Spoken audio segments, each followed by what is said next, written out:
বিএনপির ভাইয়েরা তারা গণভোট বোঝেন না, কিন্তু 1977 সালে এই গণভোটের মাধ্যমেই রাষ্ট্রপতি জিয়াউর রহমানের মার্শাল ল থেকে অথরাইজড করা হয়েছিল।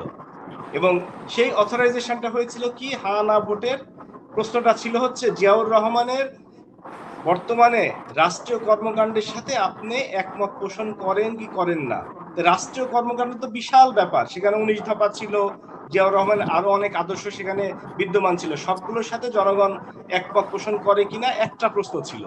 আজকে সালাউদ্দিন ভাই বলছেন যে একসাথে এতগুলো প্রশ্ন, 4টা প্রশ্নের একটা উত্তর, এটা কিভাবে সম্ভব?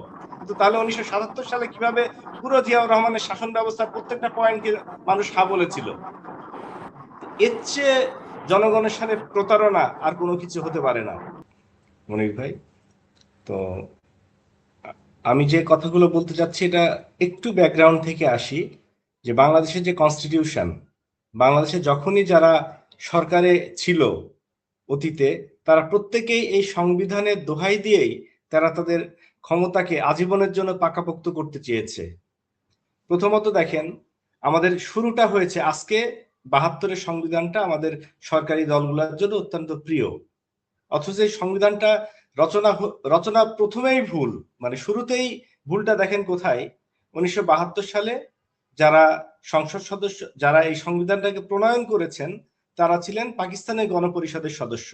আমরা জানি যে 1970 সালের নির্বাচনে আওয়ামী লীগ 167টি আসনে বিজয় লাভ করেন এবং নিরঙ্কুশ সংখ্যাগরিষ্ঠতা পান। শেখ মুজিবুর রহমান বাংলাদেশের পাকিস্তানের প্রধানমন্ত্রী হবার কথা ছিল।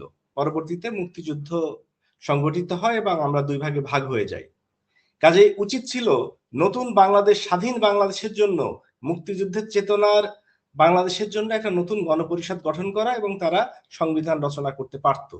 কিন্তু দেখুন বাংলাদেশে 1972 সালে যে সংবিধানটা, প্রত্যেকটা সংবিধানের মূলনীতি যে 4টা ছিল সেখানে দ্বিচারিতা, একদিকে গণতন্ত্র আরেকদিকে সমাজতন্ত্র। সেই সময় কিন্তু সমাজতন্ত্র দুনিয়াতে বিদ্যমান ছিল, ইউএসএসআর এবং চায়নাতে সমাজতন্ত্র ছিল। সো গণতন্ত্র এবং সমাজতন্ত্র কনফ্লিক্টিং।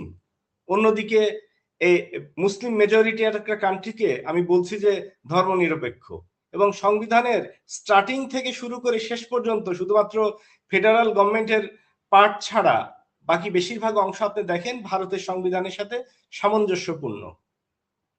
এবং এই যে শুরুটা, পরবর্তীতে এটাকে রেটিফাই করা হয় নাই, রেটিফাই করেছে 1973 সালে সেই প্রথম সংসদে, যে সংসদ সম্পর্কে শেখ মুজিবুর রহমান বলেছিলেন যে এখানে কোনো বিরোধী দল নাই। সুতরাং গণতান্ত্রিক যে চেতনাটা, সেটা কিন্তু 1973 সালেই মাঠে মারা গিয়েছে। পরবর্তীতে 1975 সালের 25শে জানুয়ারিতে যখন বাকশাল কায়েম হয় এবং শেখ মুজিবুর রহমানকে প্রধানমন্ত্রী থেকে আবার রাষ্ট্রপতি করা হয়, সেখানেও কিন্তু এই সংবিধানটাকে সংস্কার করেই করা হয়েছিল। সো 72-এর সংবিধান, 4th অ্যামেন্ডমেন্ট, শেখ মুজিবের আজীবনের ক্ষমতা, এরপরে মার্শাল ল জারি করলেন জিয়াউর রহমান। আজকে আমার বিএনপির ভাইয়েরা তারা গণভোট বোঝেন না, কিন্তু 1977 সালে এই গণভোটের মাধ্যমেই রাষ্ট্রপতি জিয়াউর রহমানের মার্শাল ল থেকে অথরাইজড করা হয়েছিল। এবং সেই অথরাইজেশনটা হয়েছিল কি, হা না ভোটের প্রশ্নটা ছিল হচ্ছে জিয়াউর রহমানের বর্তমানে রাষ্ট্রীয় কর্মকাণ্ডের সাথে আপনি একমত পোষণ করেন কি করেন না। রাষ্ট্রীয় কর্মকাণ্ড তো বিশাল ব্যাপার, সেখানে 19 দফা ছিল, জিয়াউর রহমান আরো অনেক আদর্শ সেখানে বিদ্যমান ছিল, সবগুলোর সাথে জনগণ একমত পোষণ করে কিনা একটা প্রশ্ন ছিল। আজকে সালাউদ্দিন ভাই বলছেন যে একসাথে এতগুলো প্রশ্ন, 4টা প্রশ্নের একটা উত্তর, এটা কিভাবে সম্ভব? কিন্তু তাহলে 1977 সালে কিভাবে পুরো জিয়াউর রহমানের শাসন ব্যবস্থার প্রত্যেকটা পয়েন্টকে মানুষ হা বলেছিল?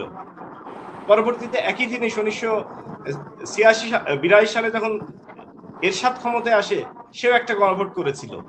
পরবর্তীতে 1991 সালে যখন নির্বাচন হয় এবং সেখানে দ্বাদশ অ্যামেন্ডমেন্টের সেটা রেটিফাই করার জন্য গণভোটের প্রয়োজন ছিল, যেটা সংবিধান মোতাবেক গণভোটটা হয়েছিল। বাকি কিন্তু যে 2টা গণভোট হয়েছে সেগুলোর কিন্তু সাংবিধানিক বৈধতা ছিল না, সেটা পরবর্তীতে বৈধতা দেওয়া হয়েছে। এবং আমরা জানি যে গণভোট এমনই একটা জিনিস যে যেটার বৈধতার প্রয়োজন হয় না। কারণ আপনি দেখেন, জাস্ট 51% ভোট পেয়ে ইউকে তারা ব্রেক্সিটে ভোট দেওয়ার কারণে পরবর্তীতে তারা ইউরোপীয় ইউনিয়ন থেকে বের হয়ে গেল, সেটা জনগণের রায় ছিল। আর এখানে 70% জনগণের রায়কে আমরা অবজ্ঞা করে বলছি যে গণভোটটা, যে আদেশটা ছিল সেটা অবৈধ।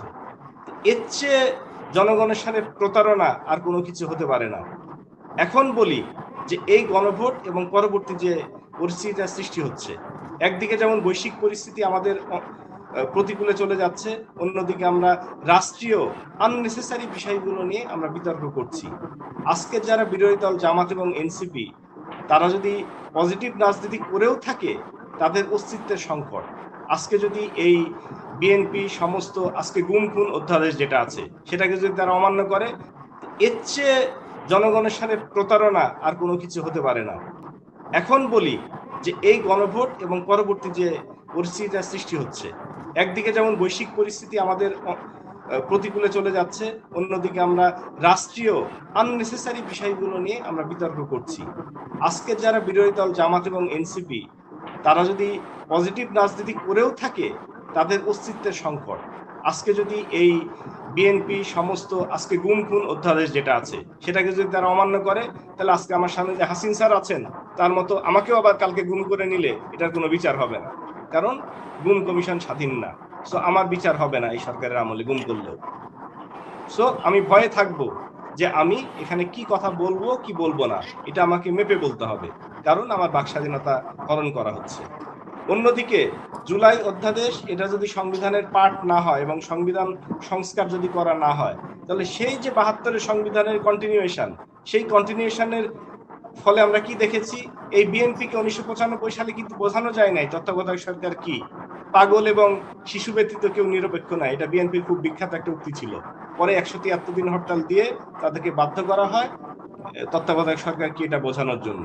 পরবর্তীতে তারা ২০০৪ সালে সংবিধানে সংশোধন করে বিচারপতিদের বয়স ২ বছর বাড়িয়ে তারা এই তত্ত্বাবধায়ক সরকারের এই প্রথাটাকে বিতর্কিত করেছিল, এবং যারই ফলশ্রুতিতে ১/১১ সরকারের আবির্ভাব, বিএনপি এবং আওয়ামী লীগের উপর নির্যাতন, এবং পরবর্তীতে আওয়ামী লীগ সুযোগ পেয়ে যায় এবং তারা সম্পূর্ণরূপেই তত্ত্বাবধায়ক প্রথাটাকে বাতিল করে।